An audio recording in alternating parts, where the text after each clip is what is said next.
सारा देशर सबु गाड़ी रे E20 पकई तमे परीक्षा करछ।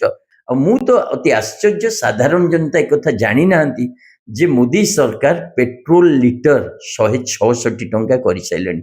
किछि असय मते खाली लिटर दिले दे मु गां पळेबी आ मो दरकार नै। प्योर पेट्रोल जो 166 टंका लिटर करछ ताकू 82 83 को आण।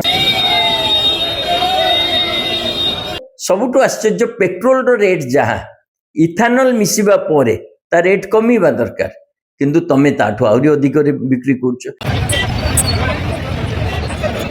नमस्कार। वर्तमान समय रे सबुठु बड़ संकट जहा होची तैल आउ E20 बा इथेनॉल को नेकी जो कथा आमे वर्तमान आलोचना करिया को जाउछु।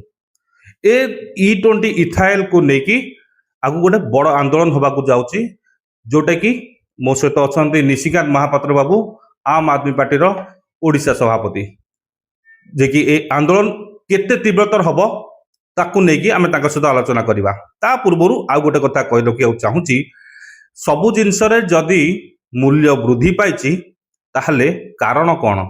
तैल तैल जेतेबेले 2 टंका बढ़िथिला 100 टंका हबाकु थिला लोक माळ माळ पेट्रोल पंप रे राती राती ठिया हेतिले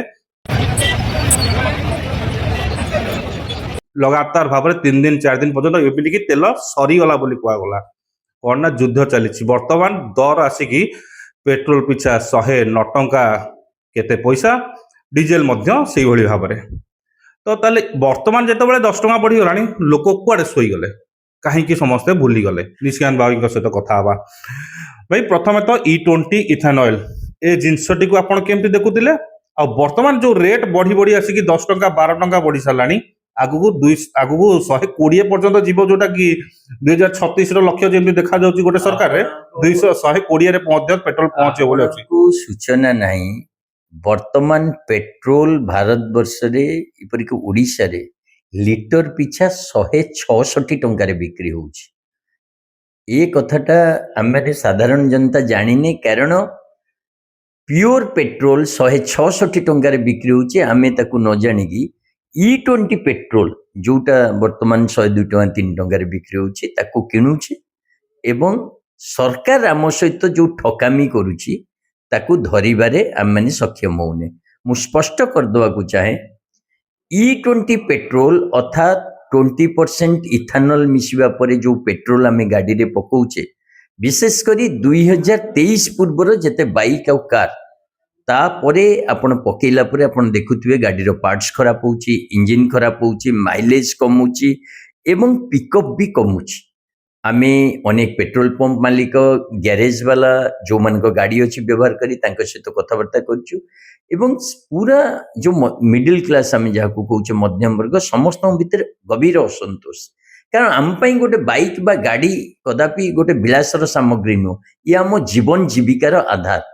किए जोमाटो रे काम करुच्ची किए पोस्टाल डिलीवरी करुच्ची किए कोठी ऑफिस जाउची जो प्रकार पेट्रोल रेट 166 टंका लिटर को बढ़ी सेटा अफोर्डेबल नुह आ E20 माध्यम रे आम गाड़ी खराब होबार लगी सर्विसिंग बढ़ुची गैरेज को दौड़वा बढ़ुची। सरकार को जेतेबेले पचरा गला जे E20 टाकू केमती व्यवहार कल सुप्रीम कोर्ट रे पचरा गला सरकार कहूचे आमे परीक्षा करूछु सारा देशर सबु गाड़ी रे E20 पकई तमे परीक्षा करछ कोठी किछि अल्प किछि गाड़ी रे परीक्षा करा जाए किंतु ए सरकार अमेरिकार चापरे इथानल इंपोर्ट करिबा पई जेतु बाध्य होईछि एवं किछि भारतीय जनता पार्टी नेतांकर पिलामानक व्यापार उद्देश्य रे पूरा भारत वर्षर 140 कोटी लोकों ऊपर E20 पेट्रोल जबरदस्त लदी देइछि। E20 व्यवहार कला परे जो प्रकार लोक माने हैरान होउचंदी सेति पई आखि बंद कर देइछि। सेति पई आगामी 16 तारिख दिन 4टा समय रे इंस्टीट्यूट ऑफ इंजीनियर्स रे साधारण जनता मानकर एक मीटिंग आमे डाकिछु जोथरे पार्टी रहिबनी सिंबल रहिबनी किंतु विभिन्न राजनैतिक दल साधारण व्यक्ति जो माने गाड़ी अच्छी असुविधा फेस करचंदी पेट्रोल पंप मालिक किंबा अन्य माने समस्त को आमे डाकिछु समस्त भितरे आलोचना करिवु एवं सरकार को आमे चेतावनी दउछु E20 पेट्रोल हानिकारक आकु तुरंत ऑप्शन दिया जाऊ जनता को जे जदि जो माने प्योर पेट्रोल पकेबा को चाहिए पकेबे जे E20 पकेबा को चाहिए ଏବଂ ପିଓର ପେଟ୍ରୋଲ ଯୋଉ 166 ଟଙ୍କା ଲିଟର କରିଛ ତାକୁ 82-83 କୁ ଆଣ, କାରଣ ଆନ୍ତର୍ଜାତିକ ବଜାରରେ ତେଲ ରେଟ୍ ଏମିତି ବଢିନି ଯେ 166 ଟଙ୍କା ହବ। ଆଉ ମୁଁ ତ ଅତି ଆଶ୍ଚର୍ଯ୍ୟ, ସାଧାରଣ ଜନତା ଏକଥା ଜାଣିନାହାନ୍ତି ଯେ ମୋଦି ସରକାର ପେଟ୍ରୋଲ ଲିଟର 166 ଟଙ୍କା କରିସାରିଲେଣି। ପେଟ୍ରୋଲର ରେଟ୍ କମାଅ ଆଉ E20 বা ପିଓର ପେଟ୍ରୋଲ ସେ ଅପସନ୍ ଆମକୁ ଦିଅ। ଆକୁ ନେଇକି ସାଧାରଣ ଜନତାଙ୍କ ଭିତରେ ଆଲୋଚନା ହବ। ସାରା ଦେଶରେ ଏ ଆନ୍ଦୋଳନ ଆରମ୍ଭ ହେଇଛି ଏବଂ ସେ ଆଲୋଚନାରୁ ଆଗାମୀ ଦିନରେ ଓଡ଼ିଶାରେ କ'ଣ ରଣନୀତି ହବ ତା ଉପରେ ବି କାର୍ଯ୍ୟକ୍ରମ ନିଆଯିବ। ଆପଣ କହୁଛନ୍ତି 166 ଟଙ୍କା, କିନ୍ତୁ ବର୍ତ୍ତମାନ ତ ଯାହା ପେଟ୍ରୋଲ ପମ୍ପ ଗଲେ ଦେଖିବାକୁ ମିଳୁଛି 109 ଟଙ୍କା। ନା। 166 ଟଙ୍କାଟା କେଉଁଠୁ ଆସିବ? ଆପଣ ପିଓର ପେଟ୍ରୋଲ ପଚାରିବେ, 166 ଟଙ୍କା ଲିଟରରେ ମିଳୁଛି ଏବଂ E20ଟା ଯୋଉଟା 102 ଟଙ୍କା 3 ଟଙ୍କାରେ ମିଳୁଛି, ଆଉ ଗୋଟେ E95 ଅଛି, ଆଉ ଗୋଟେ ସ୍ପିଡ ପେଟ୍ରୋଲ ଅଛି ଯୋଉଟା 109 ଟଙ୍କା 8 ଟଙ୍କାରେ ମିଳୁଛି। ତେଣୁ ଜନତା ଜାଣିନି ଯେ ଯୋଉ ବିଭିନ୍ନ ନା ଅନେକ ପେଟ୍ରୋଲ ପମ୍ପରେ କ୍ଲିୟରଲି ଲେଖାଯାଉନି ଯେ E20 ପେଟ୍ରୋଲ বা E10 ପେଟ୍ରୋଲ বা ସ୍ପିଡ ପେଟ୍ରୋଲ ଆଉ ଯୋଉଟା ପିଓର ପେଟ୍ରୋଲ 166 ଟଙ୍କା ଲିଟର। ଆଜି ଆମ ପିଲାମାନଙ୍କୁ ମୁଁ ପଠେଇଥିଲି, ଲିଟରରେ ପେଟ୍ରୋଲ ପକେଇକି ଆସିଲେ 166 ଟଙ୍କା ଲିଟର। ତେଣୁ ଏଥିରେ କୌଣସି ଦ୍ୱନ୍ଦ୍ୱ ନାହିଁ, ଆପଣମାନେ ଚେକ୍ କରନ୍ତୁ। ବର୍ତ୍ତମାନ ପିଓର ପେଟ୍ରୋଲ ଏ ସରକାର ଲୋକଙ୍କୁ 166 ଟଙ୍କା ଲିଟରରେ ବିକୁଛି, ଯୋଉଟା କି ଆତ୍ମଘାତୀ, ଲୋକଙ୍କୁ ବୋକା ବନେଇବା, ଲୋକଙ୍କ ସହିତ ପ୍ରତାରଣା ଆଉ ଗୋଟେ ନିର୍ବାଚିତ ସରକାରର ପୁରାପୁରି ଭାବେ ସାଧାରଣ ଜନତାଙ୍କ ପ୍ରତି ଉପହାସ ବୋଲି ଆମେ ଧରିଛୁ। ନୀତିନ ଗଡ଼କରୀଙ୍କର ପୁଅଙ୍କର ଫ୍ୟାକ୍ଟ୍ରିକୁ ବଞ୍ଚେଇବାକୁ ଯାଇକି କ'ଣ ସାରା ଦେଶ ତା ପାଇଁ ଭରଣ ପୋଷଣ କରିବେ? କେବଳ ନୀତିନ ଗଡ଼କରୀର ପୁଅ ନୁହଁ, ଆପଣ ଦେଖନ୍ତୁ ଆମେରିକାର ଯୋଉ ପ୍ରେସର, କ'ଣ ପାଇଁ ନରେନ୍ଦ୍ର ମୋଦି ରାଜି ହେଇଛନ୍ତି ଆମେରିକାରୁ ଇଥାନଲ ଇମ୍ପୋର୍ଟ କରିବା ପାଇଁ? ତମେ ତ ଗୋଟେ ଦିଗରୁ କହୁଛ ଆମେ ଆତ୍ମନିର୍ଭର ଭାରତ ଗଢିବାକୁ ଚାହୁଁଛୁ। ଆତ୍ମନିର୍ଭର ଭାରତ କ'ଣ ଇଥାନଲ ଇମ୍ପୋର୍ଟ କରିକି ହବ? ତମେ ପେଟ୍ରୋଲ ଇମ୍ପୋର୍ଟ କରୁଥିଲ, ଇଥାନଲ ଇମ୍ପୋର୍ଟ କରୁଛ। ଏବଂ ସବୁଠୁ ଆଶ୍ଚର୍ଯ୍ୟ, ପେଟ୍ରୋଲର ରେଟ୍ ଯାହା, ଇଥାନଲ ମିଶିବା ପରେ ତା ରେଟ୍ କମିବା ଦରକାର, କିନ୍ତୁ ତମେ ତାଠୁ ଆହୁରି ଅଧିକରେ ବିକ୍ରି କରୁଛ।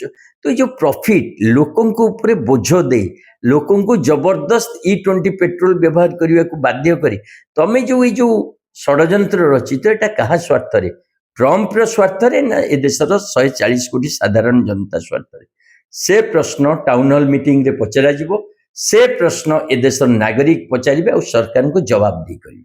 ଯଦି ଏ ପେଟ୍ରୋଲକୁ ବାକି ସବୁଠି ଦେଶ ସାରା ସବୁ ଜନତା ବ୍ୟବହାର କରୁଛନ୍ତି, ତାମାନେ ସେନାରେ ବି କ'ଣ ଏଇ ପେଟ୍ରୋଲ ବ୍ୟବହାର କରୁଛନ୍ତି ନା ନାଇଁ 166 ବାଲା ପେଟ୍ରୋଲ ବ୍ୟବହାର କରୁଛନ୍ତି? ସରକାର ବର୍ତ୍ତମାନ ଆଭିଏସନ ଫୁଏଲ, ଏରୋପ୍ଲେନରେ ବି ଇଥାଇଲ ଯୋଉ ପେଟ୍ରୋଲିୟମ ପ୍ରଡକ୍ଟରେ ସେଥିରେ ଇଥାନଲ ବ୍ୟବହାର କରିବା କଥା କହୁଛନ୍ତି, ତାକୁ କ୍ଲିୟର କରୁছে। ତେଣୁ ଏ ସରକାର ପ୍ରତ୍ୟେକ ଜାଗାରେ ବର୍ତ୍ତମାନ ଇଥାନଲର ବ୍ୟବହାର ବଢଉଛି। ଆଉ ଅନେକ ପ୍ରଶ୍ନ ଉଠେ, ଯେତେବେଳେ ତମେ ଇଭି ପଲିସି କରିଛ ଆଉ କହୁଛ 8-10 ବର୍ଷରେ ସବୁ ଗାଡି ଇଲେକ୍ଟ୍ରିକାଲ ହେଇଯିବ, ପେଟ୍ରୋଲରୁ ଇଲେକ୍ଟ୍ରିକାଲ ହେଇଯିବ, ତାହେଲେ ଇଥାନଲ ବି କ'ଣ ପାଇଁ ଇଣ୍ଟ୍ରୋଡ୍ୟୁସ କଲ?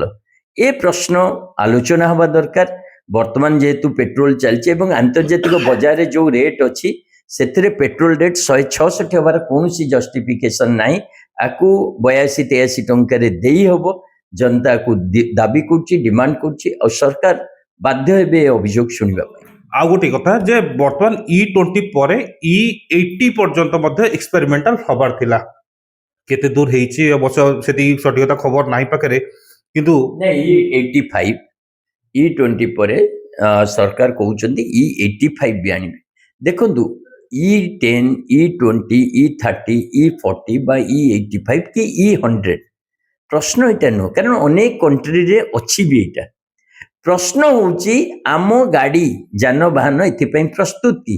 2023 ପରେ ଯେତେ ଗାଡି ତିଆରି ହେଇଛି ତମେ ସେଥିରେ ଲଗଉଛ ଯେ E20 କମ୍ପ୍ଲାଏଣ୍ଟ, ସେଥିରେ E20 ହୁଏତ ପଡିପାରେ, କିନ୍ତୁ ତା ପୂର୍ବରୁ ଯାହା ଅଛି ତା ମାନୁଆଲରେ ଲେଖା ହେଇଛି କିଛି ଗାଡିରେ E10 ରୁ ଅଧିକ ହବନି, ଯୋଉଟା 19 ପରେ। 19 ପୂର୍ବରୁ ସେ ତ ଜମା E20 E10 କମ୍ପ୍ଲାଏଣ୍ଟ ନୁହଁ, କେବଳ ପେଟ୍ରୋଲ। ତେଣୁ ତମେ କ'ଣ ପେଟ୍ରୋଲ ଇଣ୍ଟ୍ରୋଡ୍ୟୁସ କରିବ ମ୍ୟାଟର କରେନି। ସେଥିପାଇଁ ଦେଶର ଯୋଉ ଗାଡି ଯାନବାହନ ସାଧାରଣ ଜନତା ପ୍ରସ୍ତୁତ ଅଛି କି? ତାର ଇଞ୍ଜିନକୁ ସେଇ ଅନୁସାରେ ତିଆରି କରିଛନ୍ତି କି? ପ୍ରଶ୍ନ ଏଇଆ। ତେଣୁ କେବେ E85 ଇଣ୍ଟ୍ରୋଡ୍ୟୁସ ହବ, କୋଉ ଗାଡିରେ ଇଣ୍ଟ୍ରୋଡ୍ୟୁସ ହବ, ସରକାର ସ୍ପଷ୍ଟ କରିବା କଥା।